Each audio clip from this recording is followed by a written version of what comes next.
Edward and Gordon often went through the tunnel where Henry was shut up.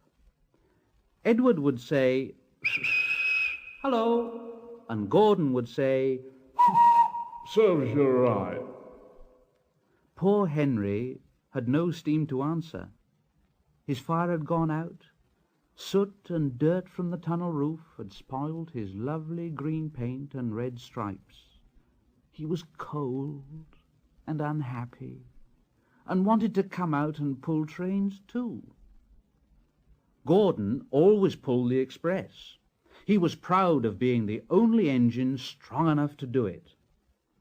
There were many heavy coaches full of important people like the fat director who'd punished Henry.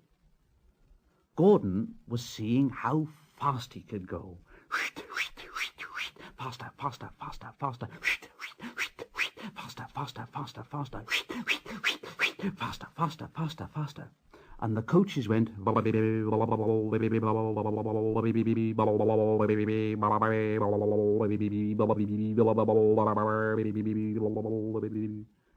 Gordon could see Henry's tunnel in front, and he thought to himself, "In a minute, I'll just go at Henry and rush through and out into the open again." Closer and closer he came. He was almost there when...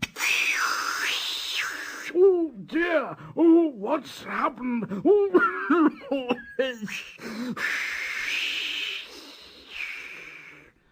Gordon was in a cloud of steam and going slower and slower.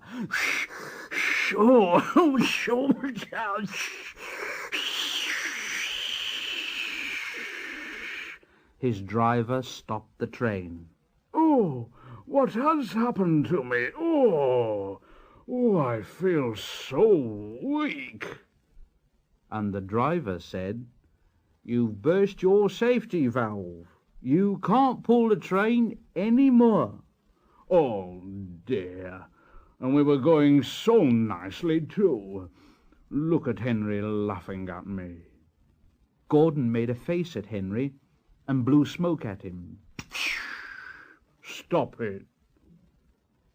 Everybody got out and came to see Gordon.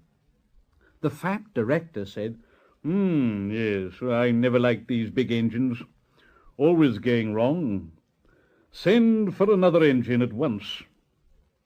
While the guard went to find one, they uncoupled Gordon and ran him onto a siding out of the way. The only engine left in the shed was Edward. Edward, Gordon isn't feeling very well. Will you come and pull his coaches for him?" "Well, I'll try." Gordon saw Edward coming. "Oh, he's no use. Edward can't pull a train." Edward puffed and pulled and pulled and puffed, but he couldn't move the heavy coaches. "I told you so. Why not let Henry try, And the fat director said, "All right, I will.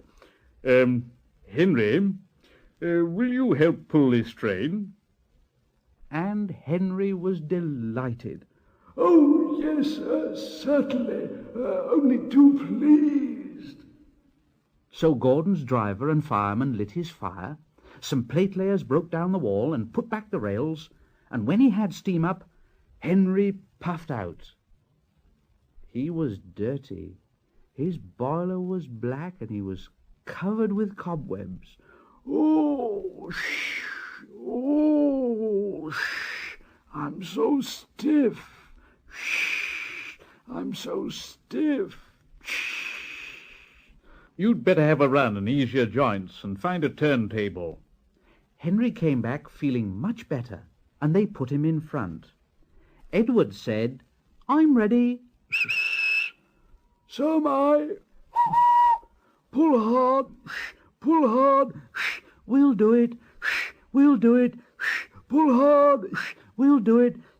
The heavy coaches jerked and began to move, slowly at first, then faster and faster. We've done it together. We've done it together. We've done it together. We've done it together. Hooray, you've done it. Hooray, you've done it. Hooray, you've done it. All the passengers were so excited, the fat director leaned out of the window to wave to Edward and Henry, but the train was going so fast that his hat blew off into a field, where a goat ate it for his tea. They never stopped till they came to the station at the end of the line. The passengers all said thank you, and the Fat Controller promised Henry a new coat of paint. On their way home, Edward and Henry helped Gordon back to the shed. All three engines are now great friends. Henry doesn't mind the rain now. He knows that the best way to keep his paint nice is not to run into tunnels, but to ask his driver to rub him down when the day's work is over.